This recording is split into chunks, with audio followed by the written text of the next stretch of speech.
Hi, welcome to Planetary Calendars, Astro Forecast. I'm Ralph Demetrius, one of the calendar's astrologers. We're working on the 2022 calendar now, so with Uranus there on the cover. We're looking this week at October 3rd through the 9th, 2022. Now, in Lonnie's forecast, she mentioned about how Venus had gone into Libra. And then at the same time, we have Mercury in Virgo. So they're both in rulership positions, right? And at the same time, we have the Sun in Libra. Well, Libra is in what's called the fall position for the Sun. It's like the best trend, on the personal level. So where Mercury in Virgo and Venus in Libra, your mental, your social are really functioning well.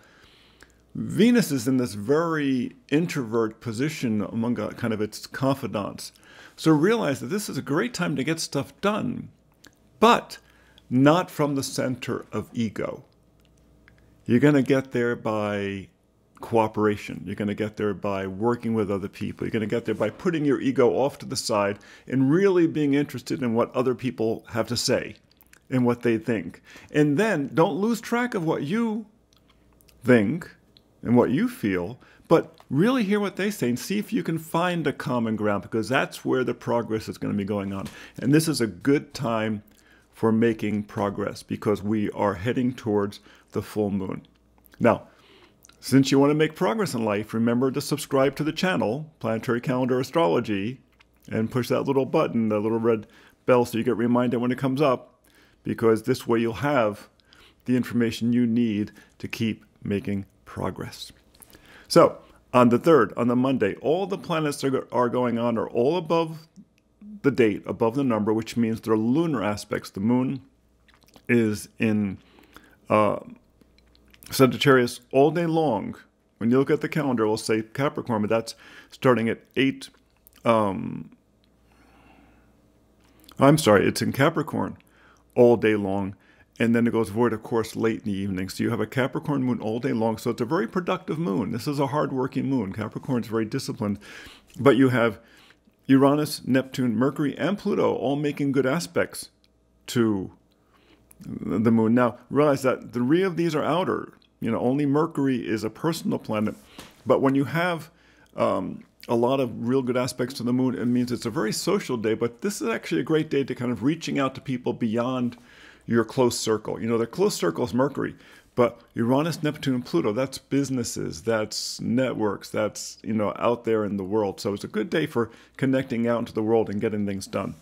On the Tuesday, we have it as a white circle day. It's a real lovely day. Jupiter and Venus are going to make nice aspects to the moon after the moon enters Aquarius at 3:20 a.m. That's when the void, of course, ends. So both of these are going to make nice aspects. Jupiter's making a nice sextile, and Venus is making a nice trine to the moon. Very nice social day. Also, the sun is trine the moon on the way up to, the full moon. So the energy is generally very harmonious between the emotional and the physical sides, the spiritual and the physical sides, the emotional. It's a great day for getting things done, especially because these other 2 planets are making such good aspects to the moon, are both the personal planets, Jupiter and Venus. This is a day when you can get a lot done in real world. When you call it, I forget who the scientific writer who said this was in the meat world. In other words, where people actually meet, people are connected, as compared to through our networks and our emails and through our all the other places we're connected electronically, which is really much more described by those outer planets. But this is a real nice day, white circle day. Take advantage of it.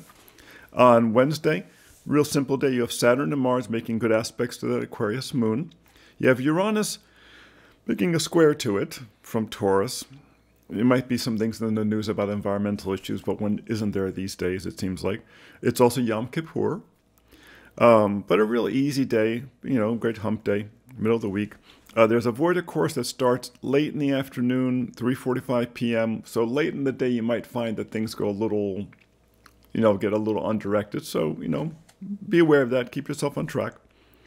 Thursday, the void will end at 5:46 in the morning. So you don't have to worry about the voids. In fact, the voids this week are kind of nice that way. They tend to land at opportune times.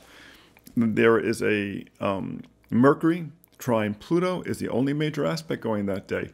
This is really funny. These are the two smallest planets, the one closest to the sun and the one furthest from the sun, harmonizing together. What's that mean? I don't know. It might be a good day to get in contact with your inner power, your hidden powers. It's funny. We always tend to view Pluto as kind of the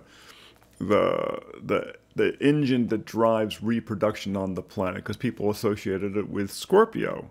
It's not really Scorpio's planet. Scorpio's planet is really Mars. It's just the feminine power of Mars.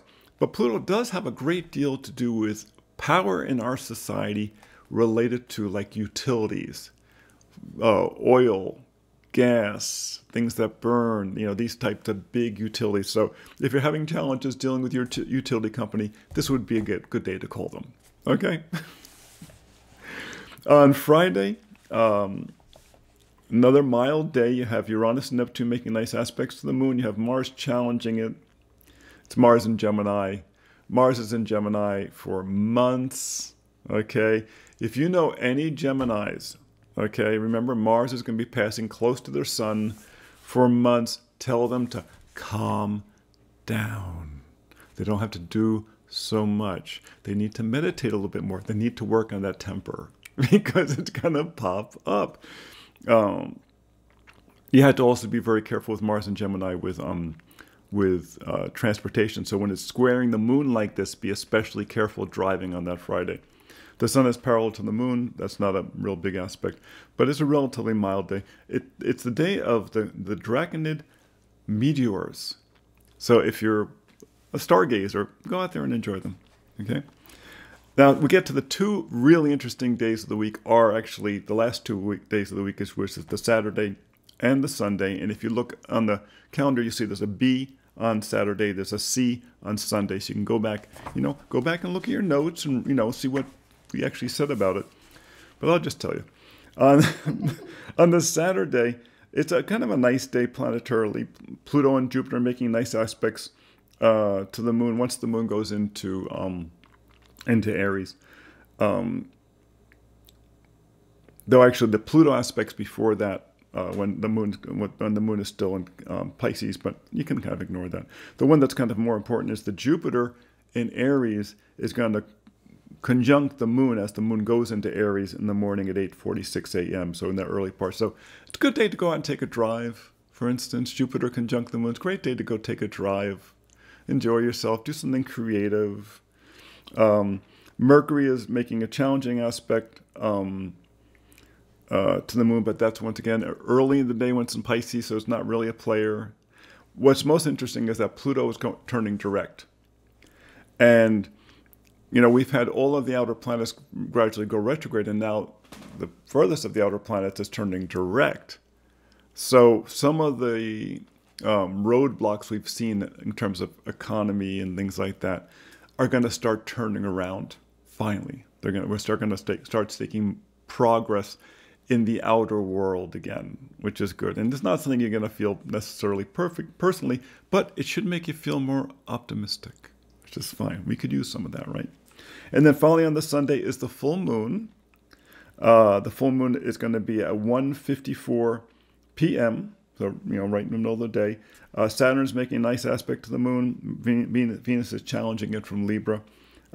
Watch out, people with a moon in Aries like that and Venus opposite it. Watch out for arguments. Play nice. Venus is parallel Neptune, but it's not. It kind of might bring the imagination a little. If you think that a glass of wine would help avoid the arguments, pour it, but don't pour too much because the Venus parallel Neptune could incline us to overindulge. But it's the full moon, so be aware of that. This is the Libra Aries full moon. There's a whole balancing act between what do I want and what do we want. What's good for me, what's good for us. So you have to think about that particular equation on that day. It's Sukkot begins. So it's the beginning of a holiday. And that's pretty much the week. Lonnie gets to talk about, Mercury changing sign. And we are heading towards a pair of eclipses, later in the month. And the second eclipse actually happens on election day.